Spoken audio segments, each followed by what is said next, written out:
¿Cómo están? Bienvenidos a una nueva edición de Informe Diario. Los saluda Carla Chocano. A continuación, nuestros titulares.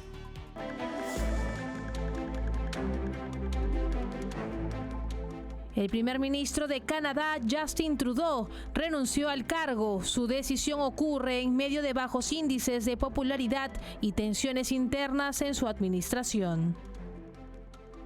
Estados Unidos sancionó a Integrity Technology Group, una empresa tecnológica de Beijing, acusada de dirigir un grupo de hackers vinculados al espionaje estatal chino. El presidente de Estados Unidos, Joe Biden, recibió en la Casa Blanca al líder opositor venezolano Edmundo González Urrutia, reconocido por el país norteamericano como mandatario electo de Venezuela. En Corea del Sur, la Oficina para las Investigaciones de Corrupción de Funcionarios de Alto Rango solicitó la detención del expresidente Yoon Suk-yeol, quien fue destituido por intentar declarar la ley marcial. Vamos ahora con el desarrollo de la información. Cuba inició el 2025 enfrentando un panorama crítico marcado por la crisis económica, la represión y un éxodo masivo de ciudadanos. La falta de alimentos, apagones y un régimen sin soluciones mantienen a la isla en un estado de desesperanza, mientras el regreso de Donald Trump a la Casa Blanca genera expectativas de una mayor presión internacional sobre la dictadura de Miguel Díaz-Canel. La llegada del 2025 encuentra a Cuba en un estado de incertidumbre marcado por la profunda crisis económica, la represión del régimen y la creciente desesperación de sus ciudadanos. Según un informe especial del diario Las Américas, la noche del 31 de diciembre en La Habana ofreció una imagen desoladora, calles vacías, oscuridad y un ambiente de abatimiento que reflejaba el deterioro generalizado en la isla. La mayoría de los cubanos enfrentó un panorama sombrío para el nuevo año. Con una economía paralizada y una infraestructura en ruinas, muchos coinciden en que el sistema actual es insostenible. La falta de alimentos básicos, el colapso de servicios esenciales y los constantes apagones han llevado a la población al límite. Según el informe, la dictadura encabezada por Miguel Díaz-Canel no ofrece soluciones concretas, mientras el éxodo masivo de ciudadanos continúa agravando la situación. En este contexto, el regreso de Donald Trump a la Casa Blanca el próximo 20 de enero genera expectativas de cambio. Trump y el senador Marco Rubio han prometido endurecer las medidas contra la dictadura cubana, lo que se interpreta como una posible oportunidad para presionar al régimen hacia reformas democráticas. Sin embargo, el informe señala que otros ven el futuro con pesimismo. La consolidación del poder de la cúpula castrista y su control sobre los recursos económicos perpetúan un sistema que prioriza sus propios intereses sobre el bienestar de los cubanos. El 2025 podría convertirse en un año definitorio para Cuba. Con una crisis interna que amenaza con volverse insostenible, la pregunta que muchos se hacen es si la presión internacional liderada por Estados Unidos logrará catalizar el cambio que la población desesperadamente anhela. Y en otras noticias, el presidente de Estados Unidos, Joe Biden, recibió este lunes al líder opositor venezolano Edmundo González Urrutia en la Casa Blanca, quien se encuentra en una gira regional para obtener apoyo político de cara a su toma de posesión como presidente de Venezuela el próximo 10 de enero. González Urrutia destacó que la reunión con el mandatario del país norteamericano fue larga, fructífera y cordial. Edmundo González es reconocido como presidente electo por Estados Unidos y varios países de la región que no aceptan los resultados de las elecciones presentados por el CNE, controlado por el chavismo, que dio como ganador fraudulentamente al dictador Nicolás Maduro sin presentar pruebas. Este encuentro muestra el firme apoyo de Estados Unidos a Edmundo González Urrutia en medio de las amenazas de la dictadura chavista, especialmente luego de que Maduro buscara intimidar a González, señalando que lo arrestarán si vuelve a Venezuela para asumir el cargo como presidente el 10 de enero. Por otra parte, una reunión prevista para este lunes con representantes de gobiernos latinoamericanos en la Organización de Estados Americanos fue suspendida por una tormenta de nieve, pero Edmundo González Urrutia aún se reunirá con el secretario general de la OEA, Luis Almagro. Por otro lado, la administración estadounidense de Joe Biden prepara nuevas sanciones contra Rusia, buscando limitar ingresos petroleros mediante restricciones a tanqueros que transportan crudo ruso vendido sobre el límite de $60 por barril. El paquete incluirá medidas contra empresas petroleras, comerciantes y aseguradoras rusas. Aunque países como China e India compran petróleo ruso a precios descontados, las sanciones solo buscarán restringir los ingresos al Kremlin. La administración de Joe Biden planea imponer un nuevo paquete de sanciones contra Rusia por su invasión de Ucrania, enfocándose en los ingresos petroleros con medidas dirigidas a tanqueros que transportan crudo ruso, según informaron 3 fuentes citadas por la agencia de noticias Reuters. El paquete incluirá sanciones contra 2 empresas petroleras rusas, más de 100 tanqueros, comerciantes de petróleo y compañías aseguradoras rusas, según un funcionario que no especificó las entidades. Estas medidas apuntan a limitar la capacidad de Moscú para financiar el conflicto en Ucrania.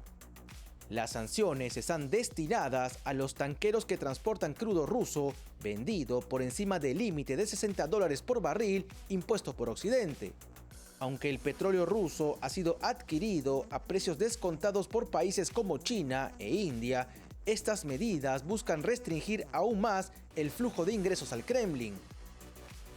Funcionarios estadounidenses han informado a la India sobre las sanciones, según las fuentes, y destacan que el mercado global tiene un exceso de oferta de crudo y precios bajos, lo que podría ayudar a Nueva Delhi a satisfacer sus necesidades energéticas sin depender del petróleo ruso. Rusia utiliza una flota sombra de barcos envejecidos para evadir el tope de precios, pero muchos de estos barcos son inseguros y representan un riesgo de derrames, según expertos marítimos. Desde la invasión de Ucrania en febrero del 2022, Estados Unidos ha sancionado a decenas de estas embarcaciones. La secretaria del Tesoro Janet Yellen indicó el mes pasado que Estados Unidos considera sanciones adicionales contra tanqueros y no descarta medidas contra bancos chinos involucrados en el comercio petrolero ruso. Y el FBI ha publicado nuevos detalles sobre el ataque terrorista ocurrido el 1 de enero en Nueva Orleans, perpetrado por Shamsud Dinky Jabbar, un veterano del ejército estadounidense de 42 años, identificado como seguidor del grupo terrorista Estado Islámico. Este ataque dejó 14 muertos y decenas de heridos y ha resaltado nuevamente los riesgos del radicalismo islámico en suelo estadounidense.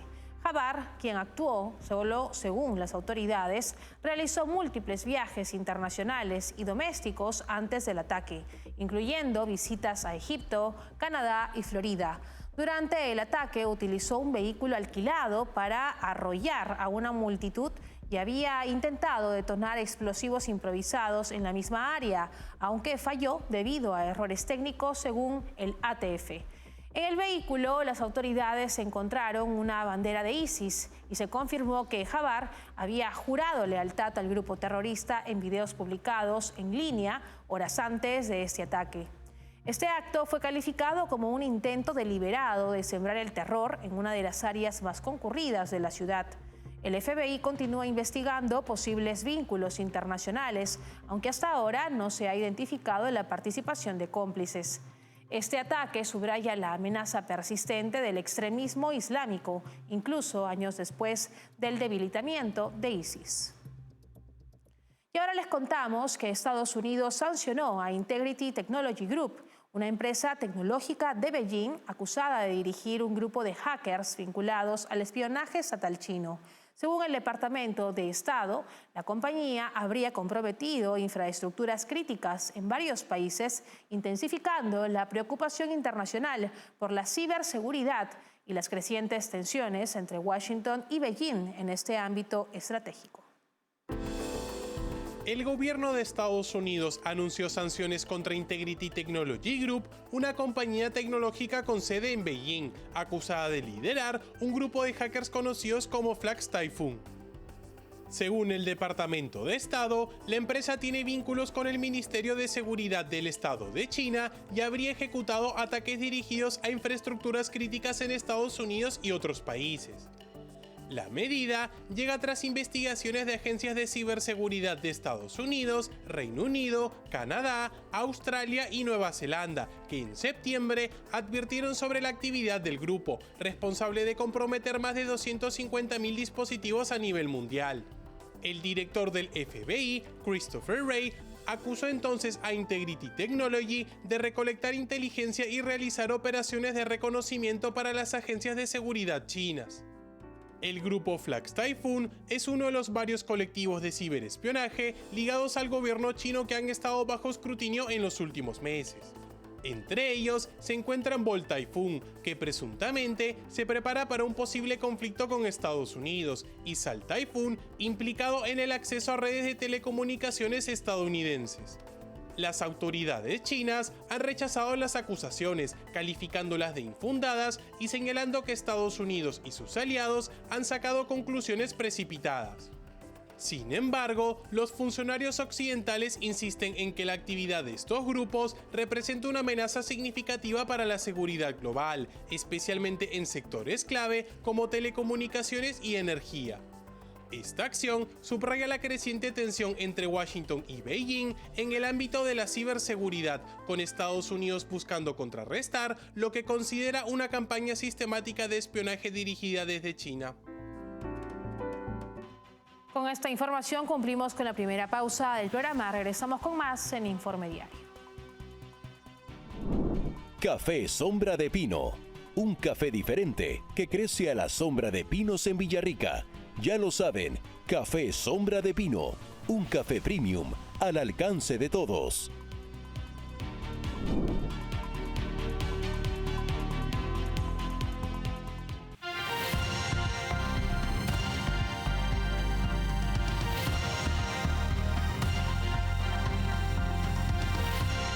Estamos de regreso en Informe Diario. Corea del Norte lanzó un misil balístico de alcance intermedio que voló 1.100 kilómetros antes de caer en el mar, coincidiendo con la visita de Antony Blinken a Corea del Sur.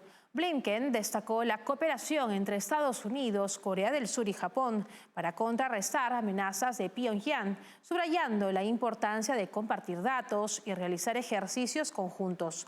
Asimismo, expresó su preocupación por la relación entre Corea del Norte y Rusia, que podría incluir intercambio de tecnología por apoyo militar. El lanzamiento refuerza las tensiones en la península coreana. El absolutismo de Corea del Norte realizó este lunes un lanzamiento de prueba de un misil balístico de alcance intermedio que voló más de 1.100 kilómetros antes de caer en el mar al este de la península, según informó el ejército surcoreano. La prueba coincidió con la visita del secretario de Estado de Estados Unidos, Antony Blinken, a la capital surcoreana, intensificando las tensiones en la región. Blinken calificó el lanzamiento como un claro recordatorio de la importancia de la cooperación entre Estados Unidos, Corea del Sur y Japón para contrarrestar las crecientes amenazas de Pyongyang. En una conferencia de prensa, destacó la necesidad de compartir datos en tiempo real sobre misiles y de llevar a cabo ejercicios militares conjuntos entre los tres países. Además, expresó su preocupación por la relación cada vez más estrecha entre Corea del Norte y Rusia. Blinken señaló que Washington cree que Moscú podría estar proporcionando tecnología espacial a Pyongyang a cambio de apoyo militar en la guerra de Ucrania. Este lanzamiento es el primero de Corea del Norte desde noviembre y ocurre en un momento de incertidumbre política en Corea del Sur, donde el presidente Yoon Suk-yeol enfrenta un juicio político tras declarar la ley marcial en diciembre. Blinken, tras reunirse con el presidente interino Choi Sang-mok, expresó confianza en la estabilidad democrática del país pese a la situación actual. El misil probado podría formar parte del programa norcoreano de armas con combustible sólido, que son más difíciles de detectar y más fáciles de operar, lo que representa un desafío estratégico adicional para la región. La Oficina para las Investigaciones de Corrupción de Funcionarios de Alto Rango de Corea del Sur solicitó la detención del expresidente Yoon Suk-yeol, quien fue destituido por intentar declarar la ley marcial en medio de las tensiones políticas con Corea del Norte.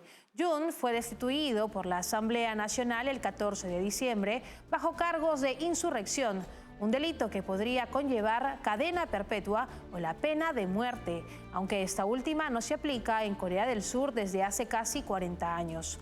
Su defensa calificó las órdenes de detención como inválidas, pero un tribunal rechazó su apelación, lo que permite que el CEO, junto con la policía y el Ministerio de Defensa, continúe la investigación. El arresto de Yoon permitiría interrogarlo durante 48 horas y, de ser necesario, extender su detención. Mientras tanto, el Tribunal Constitucional decidirá antes de junio si lo restituye o lo remueve definitivamente del cargo. La crisis política ha generado inestabilidad en Corea del Sur, exacerbada por la destitución del primer ministro Han Duck-soo, quien asumió interinamente la presidencia, pero también enfrenta un juicio político. La oposición, que domina el Parlamento, votó el 27 de diciembre a favor de destituir a Han Duck-soo, quien será juzgado el 13 de enero. Esta situación agrava la incertidumbre política marcada por divisiones internas y protestas en todo el país, en medio de un tenso ambiente social y político. Por otro lado, les contamos que el primer ministro de Canadá, Justin Trudeau, renunció este lunes tras 9 años en el cargo, dejando al Partido Liberal sin liderazgo en un momento crítico.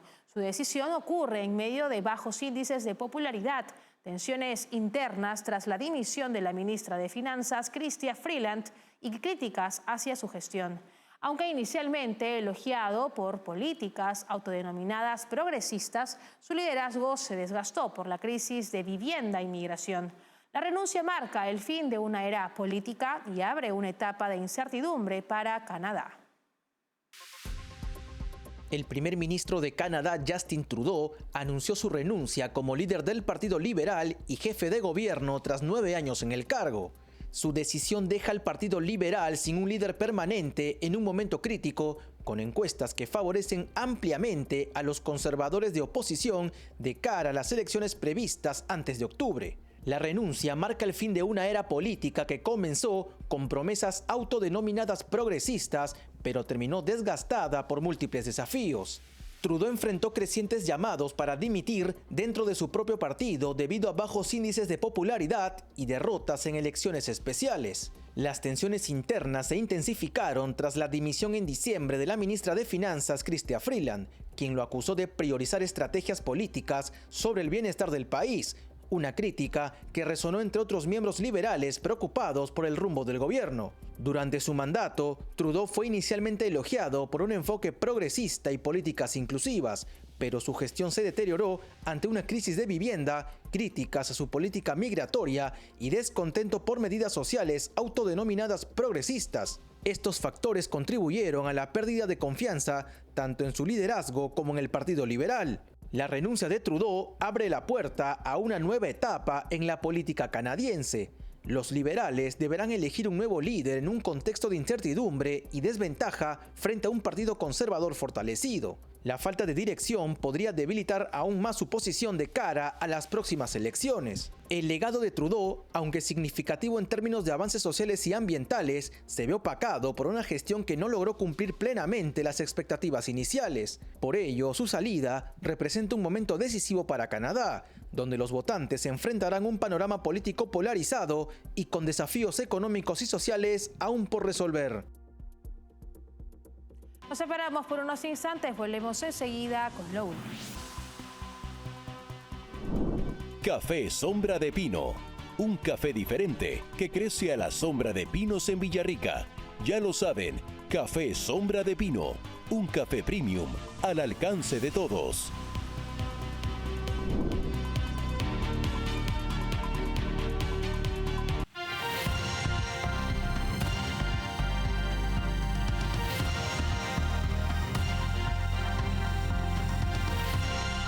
Ahora les contamos que el Partido Popular, liderado por Alberto Núñez Feijóo, continúa su ascenso en el panorama político español, con lo que alcanzaría 152 escaños, según una encuesta de Sigma 2 para El Mundo. Este crecimiento se basa en el sólido desempeño en comunidades clave como Andalucía, Madrid y Galicia. En contraste, el PSOE retrocede a 113 escaños, dejando al PP como la principal fuerza política de España. En España, Alberto Núñez Feijóo consolida su liderazgo en las comunidades autónomas gobernadas por el Partido Popular, logrando un crecimiento significativo en 9 de las 11 regiones bajo su mando, según una encuesta realizada por Sigma 2 para el diario El Mundo. Este avance fortalece la posición del PP en caso de unas elecciones generales anticipadas. El barómetro muestra que el PP alcanzaría 152 escaños en el Congreso, 15 más que en el 2023, consolidándose como la fuerza política más votada en España. Los incrementos más notables se registran en comunidades como Andalucía, donde Juanma Moreno lidera una gestión con mayoría absoluta que aportaría 4 diputados adicionales, alcanzando un total de 29. Galicia, bajo liderazgo de Alfonso Rueda, también muestra una subida, pasando de 13 a 15 escaños. En Madrid, Isabel Díaz Ayuso impulsaría al partido a obtener 17 diputados, uno más que en los comicios anteriores. Otras regiones como Castilla y León, Baleares, Murcia y La Rioja también reflejan un crecimiento sostenido bajo gobiernos autonómicos del PP. Sin embargo, el partido no logra avances en la Comunidad Valenciana, presidida por Carlos Mazón, ni en Extremadura, liderada por María Guardiola. En ambas regiones, el PP mantendría sus actuales 13 y 4 escaños respectivamente, a pesar de los desafíos relacionados con la gestión de la DANA en la Comunidad Valenciana. El PSOE, por su parte, enfrenta una caída significativa, perdiendo 8 escaños y quedando con 113. Cataluña representa una de las mayores pérdidas para los socialistas, donde la cifra de diputados descendería de 19 a 17, pese a las concesiones al independentismo. En Andalucía, un histórico bastión socialista, el PSOE pierde un escaño, consolidando al PP como la fuerza dominante. Vox registra un crecimiento de 6 diputados, alcanzando 39, mientras que Sumar sufre una caída estrepitosa, perdiendo 21 de sus 31 escaños. La encuesta, realizada entre el 13 y el 26 de diciembre del 2024, con una muestra de 2.485 entrevistas, refleja un escenario político en el que el Partido Popular capitaliza la gestión en sus comunidades, mientras que el PSOE y Sumar enfrentan retrocesos significativos. Hasta aquí llegamos en esta edición de Informe Diario. Para más novedades pueden escanear el código QR que aparece ahora en sus pantallas. Estamos en www.grupotvl.com. Nos pueden seguir también en Twitch como TVLESP. Nos escuchan a través de Spotify como TVL en español y recuerden suscribirse a nuestro canal de YouTube TVL en español, donde podrán ver y seguir nuestra señal en vivo. Hasta una próxima edición. Hasta luego.